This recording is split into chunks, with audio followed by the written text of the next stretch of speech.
नमस्कार दोस्तों, राधे राधे। आज हम एक ऐसा टॉपिक लेके आए हैं हिंदी का जो व्याकरण के अंतर्गत आता है और वह टॉपिक क्लास 10th और 12th के साथ साथ 11th में भी है। वह टॉपिक है अलंकार। हम आज अलंकार को समझेंगे, बिल्कुल ऐसा समझेंगे, इसके बाद हमें अलंकार को याद करने की आवश्यकता नहीं पड़ेगी। और इसके साथ साथ हम पंक्तियों में से भी अलंकार को पहचान सकते हैं। किसी काव्य की पंक्ति दी और पूछा जाए कि इसमें कौन सा अलंकार है, हम उसे देख सकते हैं, क्योंकि बिना अलंकार के काव्य की रचना संभव नहीं है, असंभव है। इसी प्रकार हम इसे आगे बढ़ाते हुए आज हम इसे पढ़ेंगे अलंकार। अलंकार दो शब्दों से मिलकर बना है, अलम, दूसरा है कार।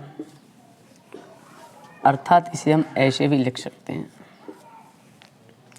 अलम दूसरा कार। अब देखिए अलम का अर्थ क्या होता है। इसका अर्थ होता है आभूषण।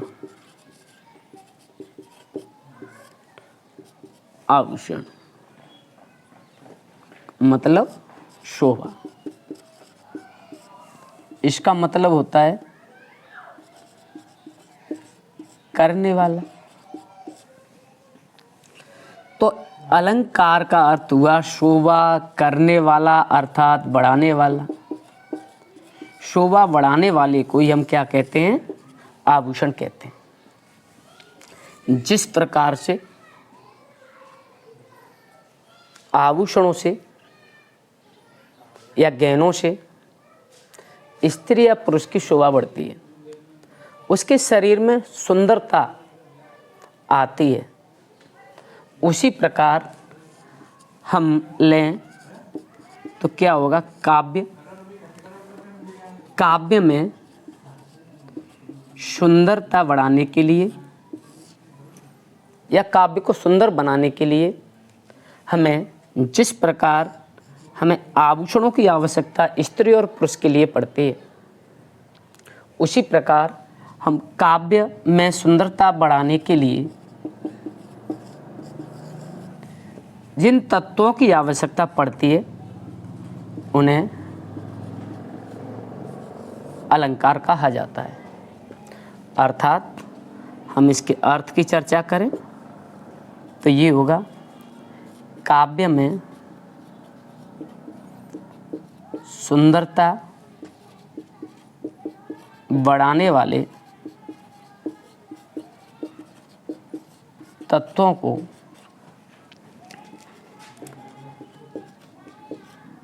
अलंकार कहते हैं। तो हमें अर्थ भी पता है इसका कि काव्य में सुंदरता बढ़ाने वाले तत्वों को अलंकार कहा जाता है। काव्य में सुंदरता देखो हम तीन प्रकार से बढ़ा सकते हैं। एक, शब्द का प्रयोग करके। दूसरा, अर्थ के माध्यम से। तीसरा, शब्द प्लस अर्थ दोनों के माध्यम से हम काव्य की सुंदरता बढ़ा सकते हैं। ऐसी स्थिति में हम देखें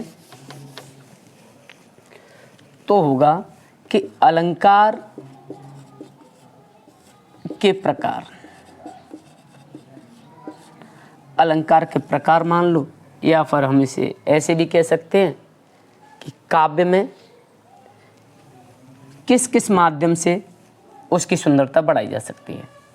इसके तीन प्रकार होते हैं। एक होता है शब्द के माध्यम से सुंदरता बढ़ाना, तो शब्दालंकार। दूसरा होता है अर्थ के माध्यम से सुंदरता बढ़ाना, तो अर्थालंकार। तीसरा होता है शब्द प्लस अर्थ के माध्यम से, इसका मतलब है दोनों के माध्यम से। उसके लिए शब्द का प्रयोग किया जाता है उभयालंकार।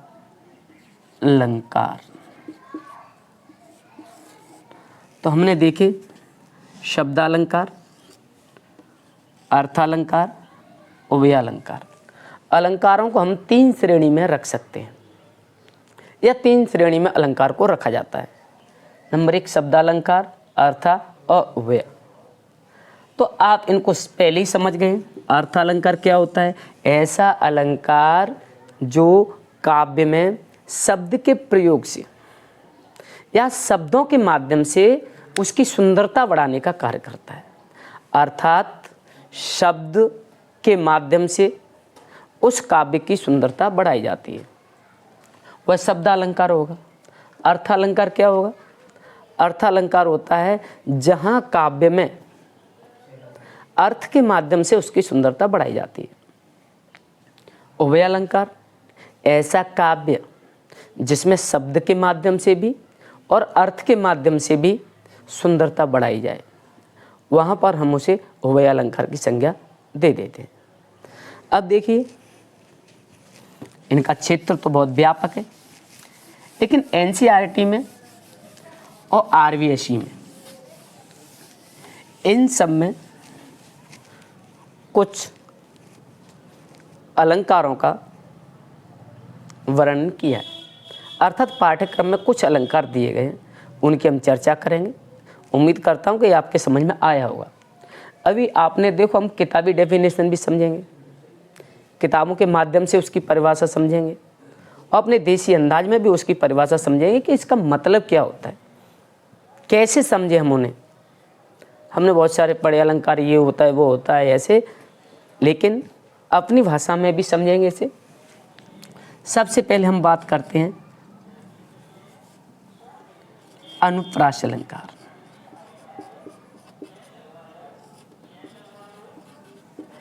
अनुप्रास अलंकार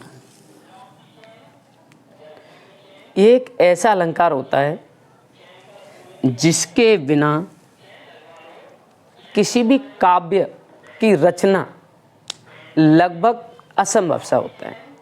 यहाँ काव्य होगा, वहाँ अनुप्रास जरूर होगा। ऐसी स्थिति में सबसे ज़्यादा काव्यों में अनुप्रास अलंकार का प्रयोग किया जाता है। सबसे इजी भी है। यह एक शब्दालंकार का भाग है, शब्दालंकार के अंतर्गत आता है। तो हम समझेंगे जहाँ काव्य में एक वर्ण की बार बार आवृत्ति हो, अर्थात वर्ण का बार बार आना और उस काव्य की सुंदरता बढ़ा देना। अर्थात वर्ण के बार बार आने से जहाँ काव्य की सुंदरता बढ़ जाती है, वहीं पर अनुप्रास अलंकार होता है। जैसे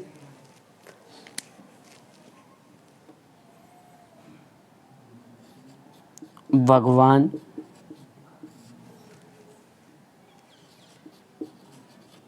भक्तों की भयंकर भीड़ को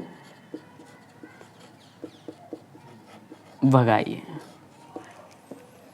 देखिए, वाह इधर भी आ रहा है, वाह यहाँ भी आ रहा है, वाह यहाँ भी है, वाह यहाँ भी है, और वाह यहाँ भी है। इसका मतलब हुआ इस एक पंक्ति में हमने देखा कि वह वर्ण की बार बार आवृत्ति हो रही है, अर्थात वह वर्ण बार बार आ रहा है।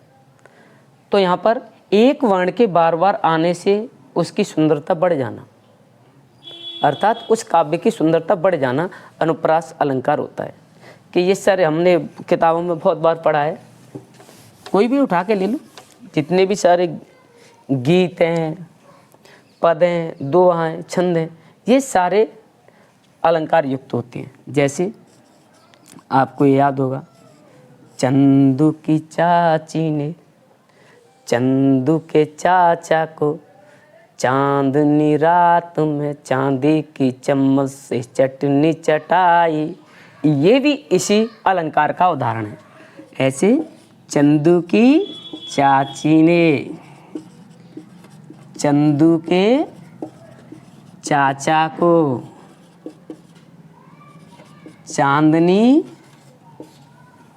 रात में चांदी की चम्मच से चटनी चटाई। अब आप आगे ले जाओ। ऐसे यहाँ पर देखो चा वर्ण बार बार आ रहा है। जब एक वर्ण की बार बार आवृत्ति हो और उससे उस काव्य की सुंदरता बढ़ जाती है, वहाँ पर अनुप्रास अलंकार होता है। इसकी सुंदरता, इस पंक्तियों की सुंदरता चा वर्ण से बढ़ी है। चा चा का बार बार आना। ऐसे ही पिंकू पकड़े पका पपीता, पका पपीता पिंकू पकड़े।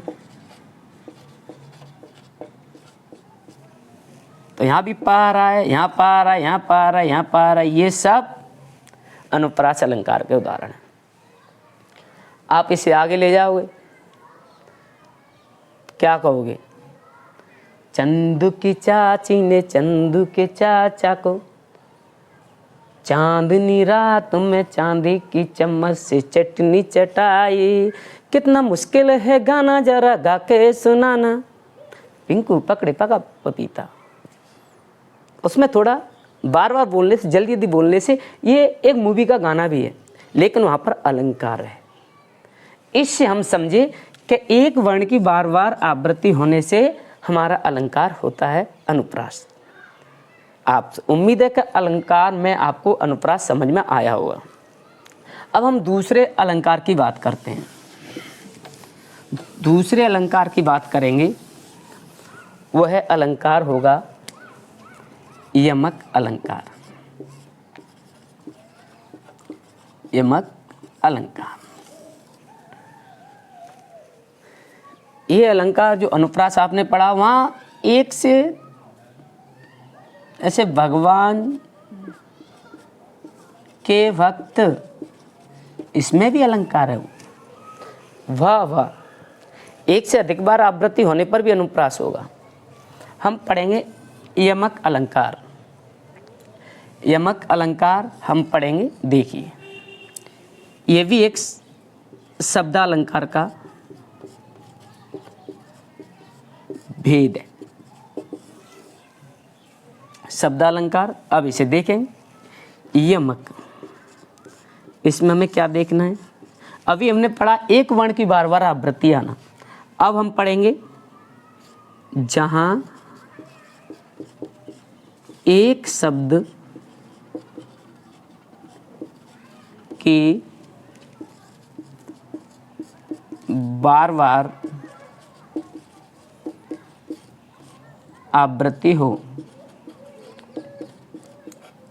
और उनका अर्थ अलग अलग निकले, वहाँ यमक अलंकार होता है।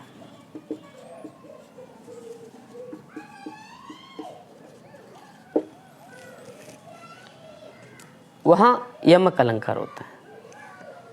जैसे जहाँ एक शब्द की बार बार आवृत्ति हो और उनका अर्थ अलग अलग निकले, तो किसी काव्य को हम ले लेते हैं, उस काव्य में एक शब्द बार बार आ रहा है लेकिन उसका अर्थ एक ही नहीं है, अलग अलग निकल रहा है, तो ऐसी स्थिति में यमक अलंकार होगा।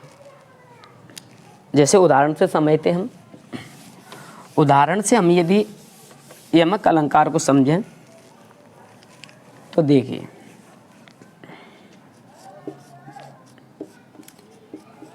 तीन बेर खाती थी वो, तीन बेर खाती है। देखो एक शब्द ये आया, एक शब्द ये आया, ये किसके लिए? आगे भी नग्न जड़ाती थी वो नग्न जड़ाती है। हमें देखा कि यही अलंकार है अपना। तीन, आप इतना लिख सकते हो उदाहरण के तौर पर, मान्य होगा आपका, क्योंकि यहाँ अलंकार हो गया। तीन बेर खाती थी, यहाँ बेर का मतलब है बार से, यहाँ बेर का मतलब है फल से। किसी के लिए कहा जा रहा है कि वो 3 बार खाती थी, 3 बेर। ऐसे हमने एक बेर खाना खाया, दूसरी बेर खाया, तीसरी बेर खाया, इसका मतलब एक बार खाया, दूसरी बार और तीसरी बार। ऐसे इसमें बेर का मतलब फल से। अब वही 3 बेर खाती है, सिर्फ 3 बेर के फल। कि सर हाँ समझ में आया, ये हमने किताबों में बहुत बार देखा है। आप ये देख लिए, सारंग ले सारंग चली, सारंग ले सारंग चली, कर सारंग की ओट,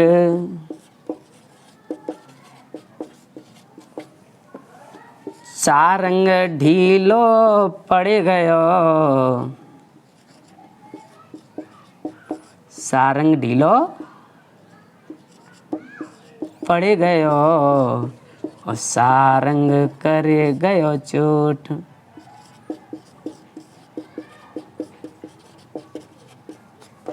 ये भी हमारा यमक अलंकार का उदाहरण है।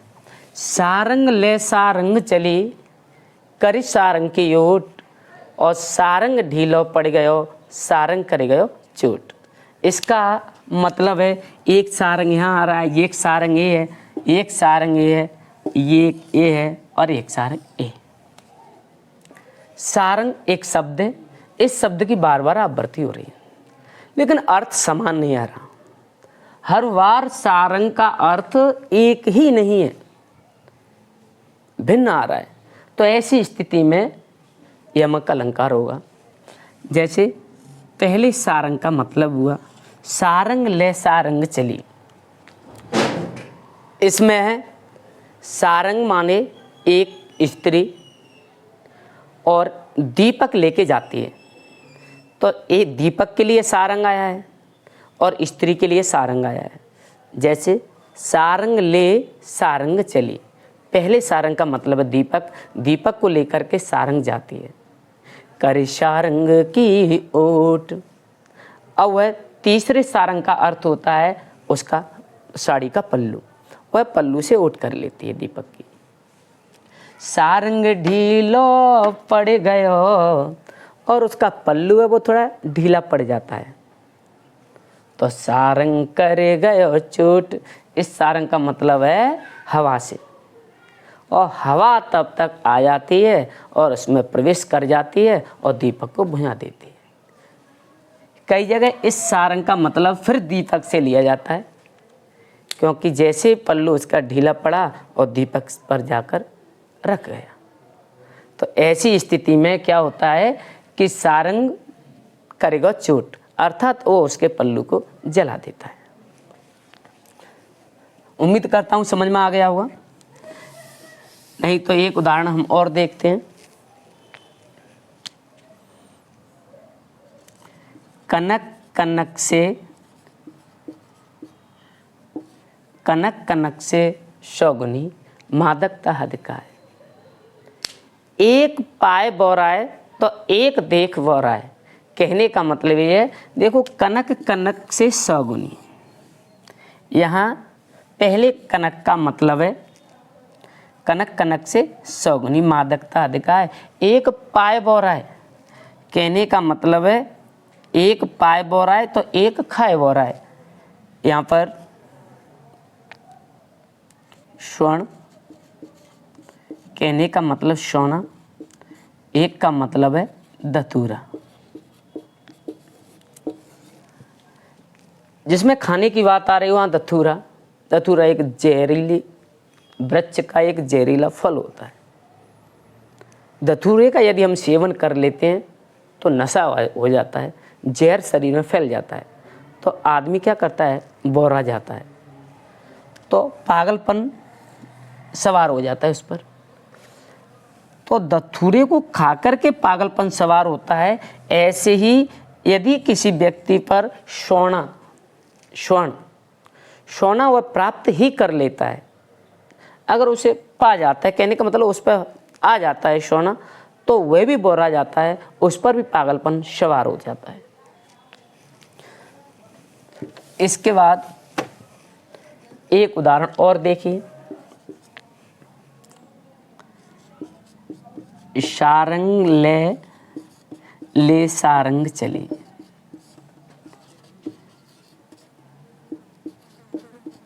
तोन सारंग बोलो आए, जो सारंग मुख से कहे तो सारंग निकसो जाए।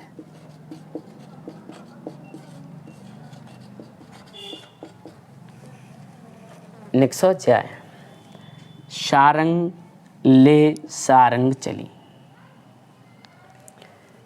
अब आपने यहाँ भी देखा सारंग ले सारंग चली, तो आप सोच रहे होंगे कि सारंग का मतलब वही होगा दीपक और स्त्री।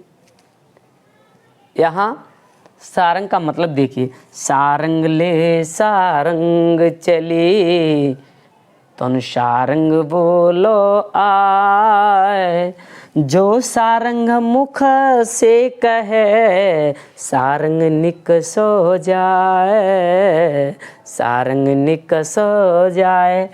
इसका मतलब है सारंग ले सारंग चली, सारंग का मतलब है सांप से, दूसरे सारंग का मतलब होता है मोर से। सारंग ले सारंग चली, इस सांप को अपने मुंह में लेकर के मोर चलती है, उड़ती है। तो सारंग बोलो आए, इस सारंग का मतलब है बादल, जब तक बादल आकर के बोलते हैं। जो सारंग मुख से कहे, यदि वह सारंग वह मोर यदि मुख से कुछ कहती है तो सारंग निकसो जाए। अगर वो मुंह से कुछ कहती है तो उसका मुंह खुलेगा और उसमें से सर्प है जो सांप है वो निकल जाएगा। क्योंकि बादल जब अपनी गर्जना करते हैं तो पहली टिप्पणी उस पर मोर की होती है। मोर को कुछ ना कुछ कहना पड़ता है, इसलिए कहने के लिए मुंह खोलेगी वो, तो उसके मुंह से सांप निकल जाएगा। उम्मीद करता हूँ कि आपको ये यमक अलंकार पूरी तरीके से समझ में आ गया होगा। अगर इसमें भी कुछ आपको और पढ़ना है कि सर इसमें और उदाहरण करा दीजिए, कि सर इसमें परिभाषा भी करा दीजिए, और कुछ आपको कुछ खामियां लगती हो तो मुझे बता देना, मैं ये अलंकार आपको पुनः करा सकता हूँ। अब इसके बाद हम अलंकार लेंगे, वह भी अलंकार शब्द अलंकार का भेद है। उस अलंकार का नाम है श्लेष अलंकार। यह अलंकार ऐसा है जिसमें जहां एक ही शब्द के अलग अलग संदर्भों में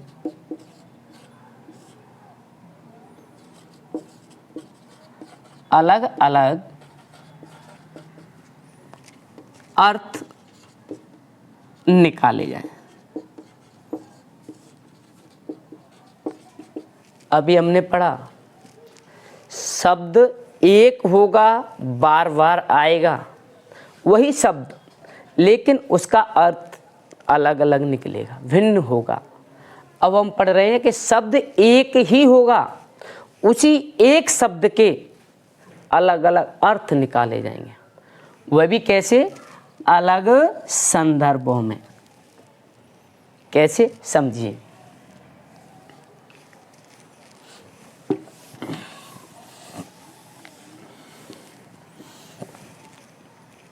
देखिए,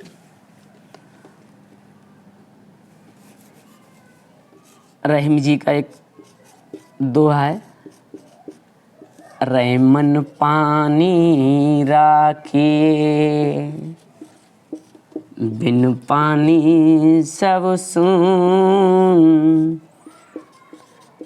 पानी गए ना उबरे, मोती मानस चून रहीमा, मोती मानस चून।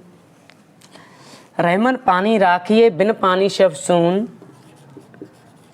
पानी गए ना उबरे,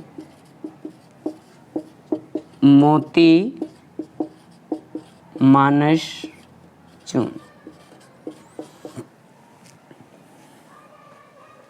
देखिए, पानी, रहीम जी कहते हैं कि हमें पानी को रखना चाहिए, बिन पानी सब सून, क्योंकि अगर हम पानी को नहीं रखते हैं तो इस पानी के बिना क्या है कि सब सून हो जाता है।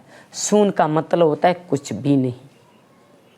जैसे कि हमारे घर में कोई नहीं है, कोई आया कहने लगा आपका घर तो सूना पड़ा हुआ था। सूना इसी सुन से बना है।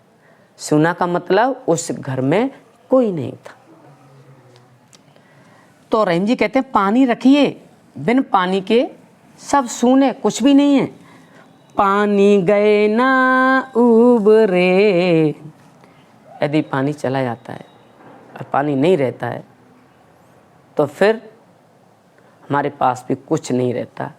मोती मानस चून, मोती के लिए यहाँ पर पानी का अर्थ क्या है?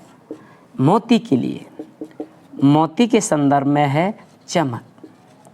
यदि मोती से आप पानी को हटा दें, चमक को हटा देते हैं, तो मोती की कोई वैल्यू नहीं रहेगी। अगर उस पर हम पानी कर देते या उसकी चमक बढ़ा देते तो फिर उसकी कीमत रहती है, उसकी वैल्यू रहती है। जैसे कई बार आपने सुना होगा कि लोहे की जंजीर पर या चैन पर सोने का पानी फिरा हुआ है। हम जानते नहीं थे कि चमक का मतलब पानी होता है। हम छोटे थे तब ये जानते थे कि पानी में ऐसे डाल देते होंगे सोने के पानी में। इसका मतलब है कि उसकी चमक बढ़ा देना, उसे चमकीला बना देना। और मनुष्य के लिए पानी का अर्थ, मनुष्य के लिए क्या होगा? मनुष्य के लिए होगा लज्जा या इज्जत।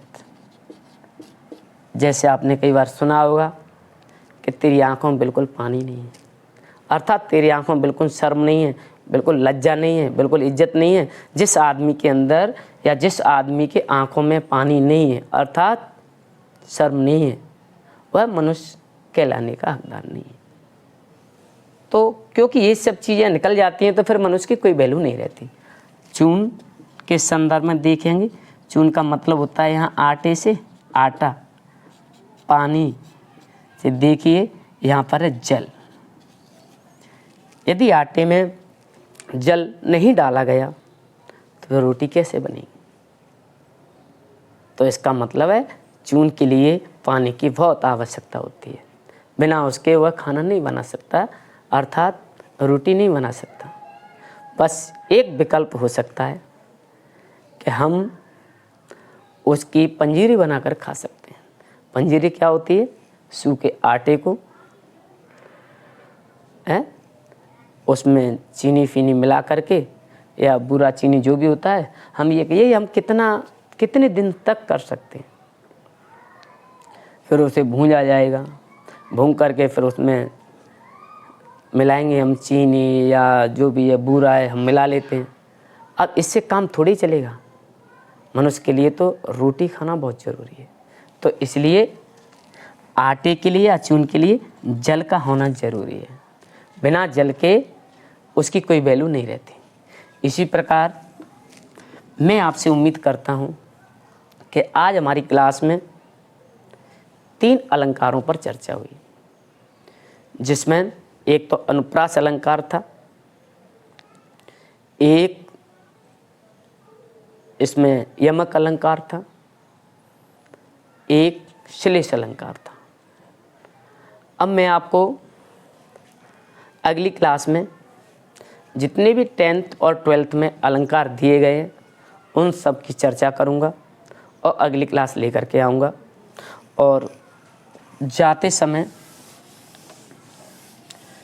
मैं आपको कुछ प्रश्न छोड़ जाता हूँ।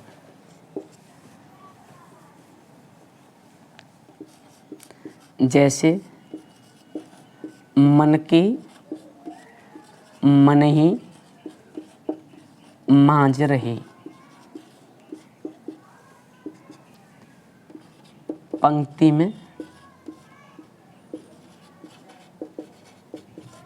अलंकार बताइए। दूसरा, यमक अलंकार का कोई अन्य उदाहरण कमेंट बॉक्स में लिखें।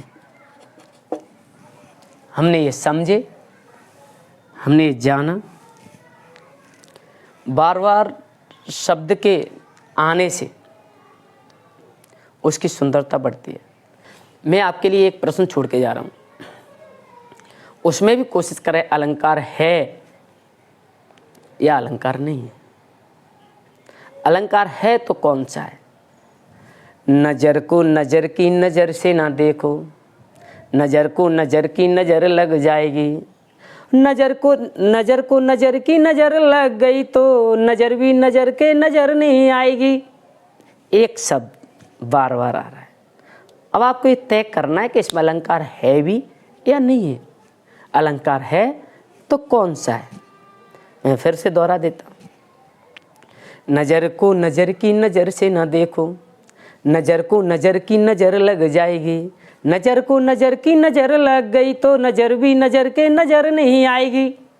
इसमें आप देखिए अलंकार कौन सा है, कमेंट बॉक्स में ज़रूर बताएं। धन्यवाद।